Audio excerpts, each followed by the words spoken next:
Many of us have had people come do some sort of work on our house, like an electrician, a cable guy. They're supposed to just show up, do their job, and leave. But what if one of them ended up staying, lingering not only in your house, but in your life? And stranger still, what if part of you was glad that this person stayed?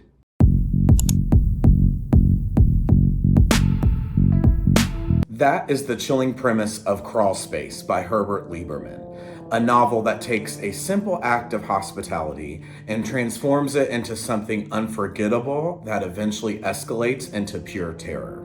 Originally published in May 1972 by Pocket Books, this tells the story of Albert and Annie Graves, a married couple in their 60s. They've been married for decades, but they never had children. They are content with their quiet country life and the pleasures that come with maintaining their quaint homestead. Annie enjoys gardening and cooking, and together they just look forward to enjoying what are going to be the final years of their life in quiet, relative solitude. This all changes with a routine maintenance call for their furnace.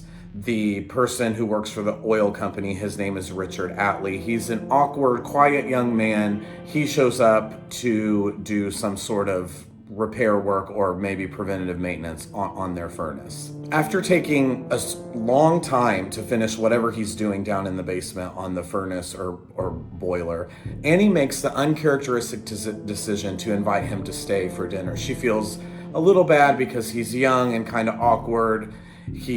We're led to believe he's having some sort of trouble with the work he's doing, so Annie decides to make the decision to extend some hospitality and invite him to stay for dinner. It turns into kind of an awkward dinner date where they're trying to make conversation, but Richard's not very receptive to it.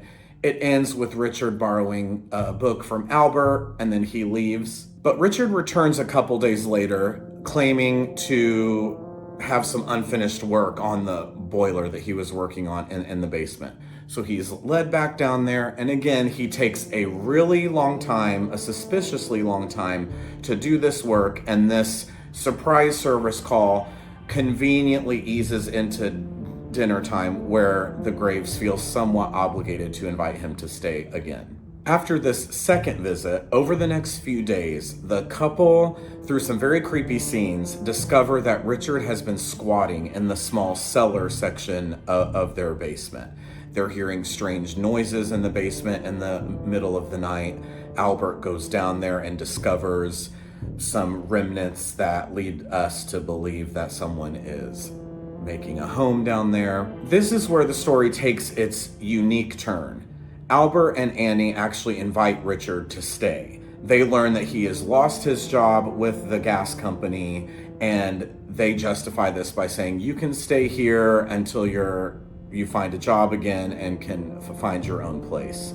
So eventually, they invite Richard to come up and stay in a guest room. Despite this hospitable invitation, Richard is more comfortable remaining in the cellar. So for a couple weeks, he's actually sleeping in the cellar. He leaves the house in the middle of the night, all night, comes back in the morning, and makes a home in that cellar. But after a couple months of this, Richard finally feels comfortable with the Graves and decides to take them up on their offer to move upstairs into one of their guest rooms that they have set up for him. Richard then, over time, becomes a part of the family, becomes very helpful doing all these chores, and makes the couple's life pretty easy.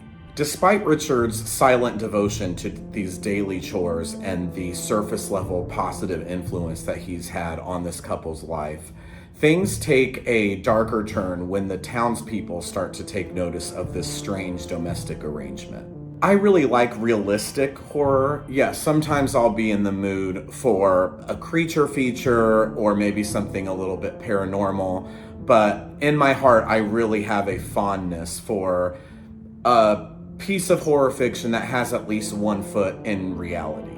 For this reason, I really like home invasion stories, and at first glance, I thought that's what I was getting with Crawlspace. However, this one has a unique perspective because our protagonists actually want Richard to stay. They actually Even though they've discovered that he's squatting in their cellar without permission and they could easily call the cops and rectify this situation, they actually want him to stay. And we are led to believe throughout the story that Richard is the stand-in for the child that the couple never had. Since this is such a unique take on a home invasion story, we don't really know where this story is going. We know that something is wrong with Richard, and from the opening of the novel, we know that something terrible happens involving Richard, but he's such a nice house guest. He's making their life so much easier. He's very polite and respectful, albeit a little awkward. There's even a situation that happens where, through a series of events, Albert is conned out of $5 at the local pharmacy, and Richard takes it upon himself to enact revenge on the pharmacy owner. It's a bit extreme, but it still garners some sympathy from the reader because of how devoted Richard is to this couple and how poorly the other townspeople treat him. There are various scenes of Richard bonding with the couple. They exchange Christmas gifts. He goes fishing with Albert. In other words, the outward picture of this perfect family unit. Even though the plot is telling us right to our faces that Richard is a positive influence on this couple's life, there is something boiling under the surface throughout the entire novel that keeps us wondering. You are completely on edge throughout this entire novel, even through those positive scenes. We know nothing about Richard. We don't know his history. We don't know his motivations. There is a scene where Albert gets a quick glimpse at Richard's wallet and gets some clues as to where he's from, and even finds out that he has a strained relationship with his father. But for the most part, we don't know what Richard's intentions are with this couple. I love not knowing about Richard's history, and that combined with the constant suspense of this novel made it a solid read for sure.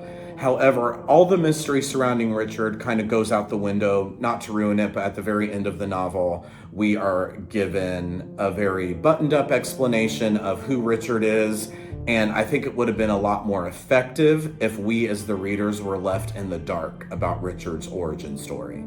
Crawlspace is heavily character driven. Yes, it is suspenseful, and there are moments of tension that are just chef's kiss perfection. However, on a deeper level, this novel is an exploration of the characters and their relationships with each other, the townspeople, and the decisions that they make.